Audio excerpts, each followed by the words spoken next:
이란이 전략적 인내를 하는 거죠. 이스라엘이 계속적으로 링으로 끌어올리려 하는데도 안 올라가는 이유는 첫 번째로 올라가서 싸우는 거는 이란한테 이로울 게 별로 없어요. 두 번째로는 만약에 확전을 할 경우에 그게 이란과 이스라엘 싸움이 아니거든요. 이란과 미국의 싸움이 됩니다. 미국은 분명히 얘기했거든요. 전쟁이 나서 만약에 이란과 이스라엘이 전쟁이 나면 우리는 이스라엘 편 들을 수밖에 없고 그건 우리하고 싸움이 될 거라고 얘기를 했거든요.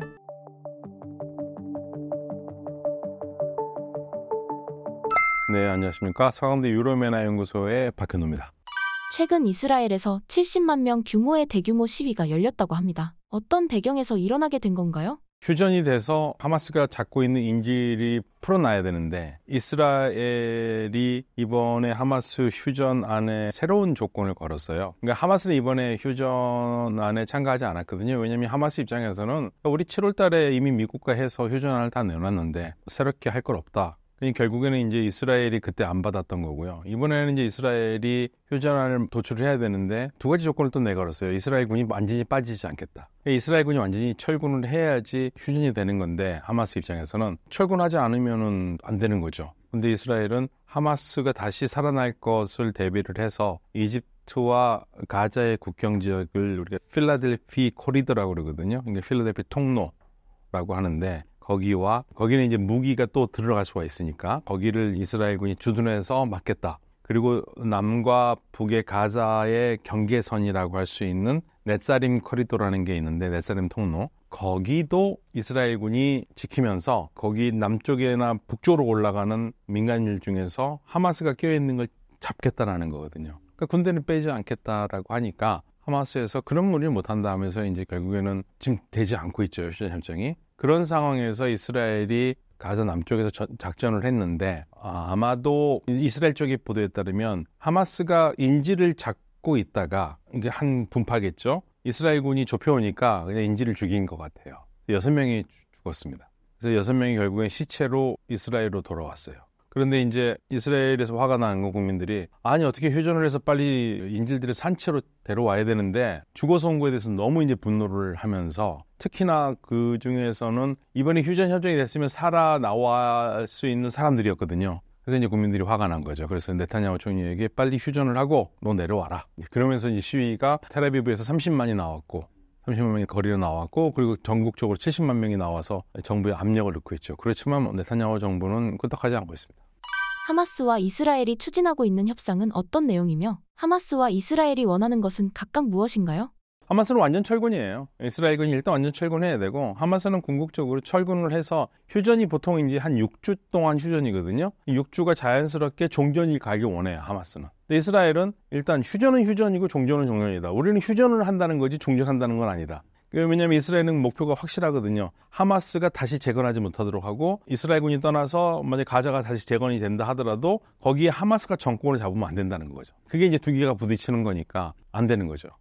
이스라엘의 극우 정당은 휴전에 반대하고 있는 상황이라고 합니다. 반대하는 이유가 무엇인가요? 그러니까 이스라엘의 소위 말해서 언론에서 말하는 극우 정당들, 이 정당들은요 원래는 정권을 잡을 수 없는 사람들인데 네타냐후, 그러니까 이스라엘의 정치 특성상 우리나라처럼 어떤 한 당이 다수당이 되기가 어려워요. 그러면 결국에는 가장 많은 의석을 차지한 당이 지금 현재 네타냐후 총리의 당인 리쿠드 당이 자그마한 여러 당들과 힘을 모아서 과반수 의석을 만들어서 정권을 쥐어잡는 거거든요. 근데 그 사람들 중에서 이 극우 정당이 들어가 있는 거예요. 근데 이 사람들은 기본적으로 극우라는 말이 전혀 이상하지 않을 정도로 완전한 이스라엘 국가를 얘기를 하거든요. 그러니까 이들한테는 팔레스타인 이번 기회에 가자 지역을 완전히 정리를 해야 되고 하마스를 완전히 없애야 되는데 그래서 휴전을 한다? 그러면은 우리는 연정에서 나가겠다. 이게 무서운 거죠. 극우 정당이 나는 반대다. 그게 무서운 게 아니라 나는 반대고 만약에 휴전하면 나 연정 나갈 거야. 그러면 어떻게 되는 줄 알지? 네타냐후 총리? 당신?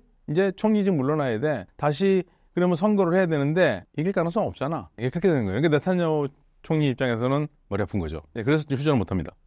교수님의 칼럼 중에서 네타냐후 정부는 이번 전쟁을 이스라엘-이란 전쟁으로 생각한다는 내용이 있었습니다. 그 부분에 대한 설명 부탁드립니다. 저는 이건 제 분석이라기보다는 우리는 그렇게 생각하고 있긴 하긴 하지만 네타냐후 정부는 이스라엘 하마스 전쟁이 아니라고 봐요. 이거는 하마스를 뒤에서 계속 펌프질을 하고 있는 이란과의 전쟁이다. 그러니까 이스라엘은 어떻게 생각을 하냐면 2018년에 네타냐후 총리가 언론 인터뷰에서 그런 말을 합니다. 이스라엘의 가장 위협이 뭐냐?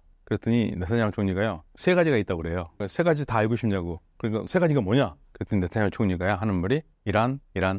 이스라엘의 가장 큰 위협은 이란인데, 이란이 직접적으로 이스라엘을 건드리기보다는 반이스라엘 세력들을 지원을 한다고 보는 거죠. 예, 뭐 이건 너무 잘 알려진 사실이고, 그래서 하마스도 이란이 지원하고, 헤즈볼라도 이란이 지원하고, 그다음에 지금 시리아나 이라크 쪽에 있는 반이스라엘 세력도 이란이 지원하고.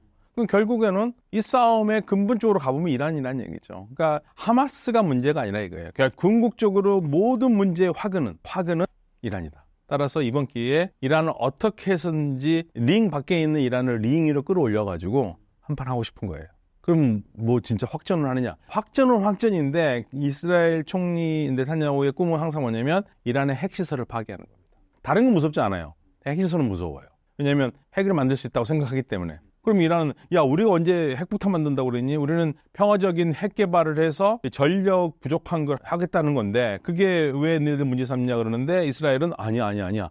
너네들은 절대 핵을 평화롭게 사용하지 않을 거야. 너네는 분명히 핵을 만들 거야. 핵폭탄을 만들 거야. 이게 이스라엘이 가지고 있는 생각이에요. 그러니까 어떻게 해서든지 아예 그냥 핵 개발 자체를 못하도록 없애버려야 되는데, 그런데 이스라엘 혼자 하기가 어렵거든요. 미국의 도움이 필요하거든요. 미국 확전을 원하지 않잖아요. 그러니까 이스라엘은 어떻게 해서든지 이란을 계속 건드리는 겁니다. 그럼 이란이 이성을 잃고 발끈해가지고 공격을 하잖아요. 이스라엘이 공격을 하고 또 발끈하고 공격해가지고 확장이 되잖아요. 그러면 결국에는 이스라엘을 지키기 위해서 미국이 들어올 수밖에 없을 거고, 그러면 이 전쟁은 미국과 이란의 전쟁으로 만드는 거죠. 그래서 이스라엘이 가지고 있는 가장 큰 목표, 네타냐후 총리의 목표, 이란의 핵시설을 파괴하는 거. 이란이 많은 무장 정파를 지원하고 있는데 이란은 시아파지만 수니파인 하마스를 지원하는 이유는 무엇인가요? 파가 중요하진 않아요. 이란이 생각하는 가장 중요한 것은 팔레스타인 해방입니다. 팔레스타인을 해방하고 이란의 말을 그대로 옮긴다면 이란은 이스라엘을 반대하는 게 아니에요. 이스라엘의 시온주의 정부를 반대하는 겁니다.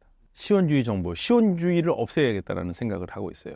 그래서 이스라엘 사람들이 시온주의가 아니라면 팔레스타인 사람들은 잘 살 수 있을 거라고 생각을 하고 있기 때문에 시온주의 정부를 무너뜨려서 팔레스타인 사람들을 그 시온주의자들의 마귀에서 벗어나게, 악마의 손에서 벗어나게 해서 결국 팔레스타인 국가를 세우는 거거든요. 이란이 가지고 있는 혁명의 목표이기 때문에 그거를 위해서는 자신들의 의견에 동조하는 사람들은 그게 정파가 어떻게 됐던 간에 지원하는 거고, 만약에 그런 세력이 이슬람과 상관없는 세력이 있다 하더라도 이란은 지원할 겁니다. 그러니까 이건 이슬람이다 이게 중요하지 않아요. 종파가 중요한 게 아니고 공동의 가치, 팔레스타인 해방이라는 공동의 가치에 동조하는 사람이 있다면, 동조하는 세력이 있다면 이란은 기꺼이 지원할 거예요. 팔레스타인 해방에 집착하는 이유가 있을까요? 그 무엇보다도 일단은 이론적으로 말씀드리면 1979년 이란 혁명은 억압받는 자를 해방하는 건데, 당시 왕정이 억압받던 이란 사람들을 해방시키고 왕정이 억압하던 이슬람을 다시 몽상복구시켜서 이슬람의 세계를 만들었잖아요, 이란을요. 근데 이게 혁명은 이란에서만큼 나는 게 아니라 주변에서도 억압받는 자를 해방해야 되는데 그중에 가장 크게 보이는 게 팔레스타인 사람들이었고, 특히 이스라엘은 왕정 때 굉장히 친했어요, 이란과. 그러니까 왕정과 친한 이스라엘이 좋게 보일 리는 없죠. 그래서 이거를 혁명의 가치로, 즉 팔레스타인 해방을 혁명의 가치로 해서 다시 무슬림들의 세상을 만들고 싶은 게 이란의 마음이죠. 이스라엘이 하마스 수장을 암살한 이후 이란이 이스라엘을 공격한다는 이야기가 나왔는데요. 이렇다 할 행동을 하지 않고 있는 이유는 무엇인가요? 이란이 전략적 인내를 하는 거죠. 이스라엘이 계속적으로 링으로 끌어올리려 하는데도 안 올라가는 이유는, 첫 번째로 올라가서 싸우는 거는 이란한테 이로울 게 별로 없어요. 일단은 상대가 원하는 싸움을 한다는 건 바보잖아요.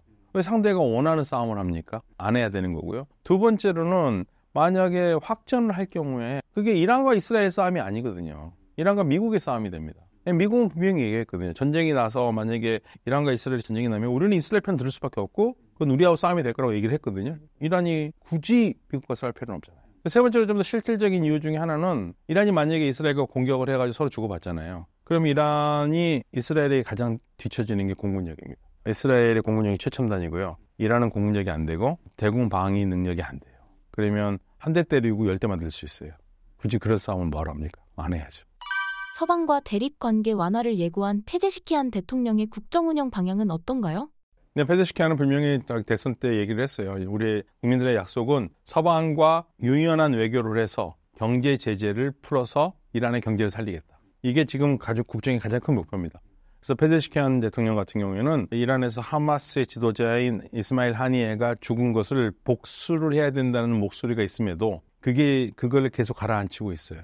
그 복수가 중요한 게 아니는 거예요. 진짜 중요한 건 이란 경제를 살려야 되는데 만약에 이란이 화가 나가지고 정말 거기에 대해서 복수를 한다고 했을 때 서방 세계와의 대화 채널은 또 막혀버릴 수밖에 없잖아요. 그러니까 그런 걸 안 하겠다 이거죠. 대를 위해서 서로를 희생할 수밖에 없는 거죠. 그래서 큰 그림을 위해서 작은 건 참고 넘어가는 거. 전략적으로 인내하는 거죠. 회제시키는 지금 굉장히 훌륭한 전략을 쓰고 있어요. 일단 이란의 핵심 측에서 특히 군부 같은 데에서는 부글부글하죠. 아니 이렇게 맞고도 보복을 안 하냐. 저도 그런 질문을 받은 적이 있어요. 근데 저는 그렇게 했습니다. 안 하는 게 이기는 거다. 안 하는 게 이기는 거다. 그러니까 그런데 만약에 이번에 참는다 했다. 또 이스라엘이 계속 건드릴 거 아니냐. 그래도 참아야 된다. 왜냐하면 더 큰 거를 위해서. 더 큰 거를 위해서는 참아야 된다. 그리고 결국에는 그렇게 참아가지고 누가 진정한 승자냐. 그건 이란이 승자다. 저는 그렇게 생각해요. 이란이 승자라고 생각해요. 이스라엘이 더 초조해지죠. 그리고 공격을 하면 국제사회에서 이스라엘을 안 그래도 지금 비난을 많이 받는데 이스라엘도 할 수 있는 한계가 있어요. 그렇기 때문에 이란이 참으면은 확전은 안 됩니다. 현재 2.8 전쟁을 통한 네타냐후의 목적을 본인의 정치적 생명 유지로 보는 시선이 많습니다. 이에 대해 어떻게 생각하시나요? 그런 얘기 많이 하죠. 일단 네타냐후 총리가 3가지 재판에 걸려 있거든요. 배임, 사기, 부정부패. 하나만 제대로 걸려도 10년이에요. 근데 지금 총리이기 때문에 그 재판에 출석 안 해도 되거든요. 그렇지만 조금 쪼여오긴 하죠. 일단은 지금 만약에 휴전을 한다. 그러면 내각은 무너져요. 그리고 네타냐후 총리가 선거를 해야 되는데 선거에서 이겨서 다시 집권을 할 가능성은 없어요. 그렇기 때문에 휴전을 안 하고 싶죠. 총리를 계속 해야지 정치 생명을 늘리는 거죠. 그리고 그런 명분도 내걸죠. 반드시 전과를 내겠다. 지금 사실은 네타냐후 총리는 어차피 지금 총리를 그만두면 더 이상 총리가 될 가능성이 없는 사람인데 전쟁을 막지 못한 책임에 대해서도 지금 얘기를 안 하고 있잖아요. 근데 그거를 벌충하려면 어떻게 해서든 전과를 내야 되는 거죠. 하마스를 완전히 섬멸하거나 하마스 지도부를 완전히 와해시키거나 뭔가 좀 눈에 그럴싸한 게 있어야 되는데 지금 현재 없잖아요. 그러니까 더 휴전하기 싫은 거죠. 네타냐후가 물러나게 된다면 어떻게 될까요? 네, 유력 후보들이 있는데요. 근데 사실 선거는 뚜껑을 열어봐야지 알기 때문에 누가 된다고 말하기는 어려워요. 그런데 하나 확실한 건 사실은 누가 되는 게 문제가 아닙니다. 누가 되든 간에 예를 들면은 네타냐후보다 좀 유연한 사람이 들어올 수도 있고 훨씬 더 유연한 사람이 들어올 수 있고 또 네타냐후와 별 차이가 없는 사람이 들어올 수도 있고 여러 형태가 있을 수가 있는데 진짜 중요한 거는 네타냐후와 전혀 반대 성향이 있는 사람이 들어와서 야 팔레스타인 국가를 만들어주고 우리 안전하게 이스라엘도 안전한 국가로 가겠다라고 얘기할 수 있는 상황이 아니라는 얘기예요. 이스라엘이. 10월 7일, 작년 10월 7일 하마스가 전쟁하기 전에는 그래도 팔레스타인에서 동정하던 사람들이 있었는데 10월 7일이 그런 동정하던 사람들, 팔레스타인 사람들에서 지지해줬던 사람들마저도 지금은 심정적 지지를 거둬들이거나 아니면 설령 지금 가지고 있다 하더라도 말을 할 수가 없는 입장이에요. 그래서 지금 정치적 상황이 그 누가 총리가 될지는 모르겠지만 그 총리가 두 국가 해법이라든지 팔레스타인 국가와 이스라엘 국가를 이렇게 따로 가자 그런 거를 선거에서 얘기할 수도 없고 적어도 2, 3년 동안 이스라엘의 분위기는 지금 현재 팔레스타인의 팔자도 듣기 싫어해요. 그래서 지금 냉각기가 상당히 있을 겁니다. 2.8 전쟁이 끝나려면 누구의 역할이 중요할까요? 사실은 역할이 중요한 거는 주변 국가들의 역할이 굉장히 중요하죠. 주변 국가들도 지금 굉장히 조심스럽고요. 실질적으로 가장 중요한 나라는 미국이에요. 미국이 이스라엘을 설득할 수 있고 미국이 이스라엘과 의견을 나눠서 어떻게 해서든 좋은 방향으로 끌고 갈 수 있는 유일한 나라가 미국밖에 없습니다. 근데 지금 현재 미국은 대선하고 있잖아요. 대선이 끝나야겠죠.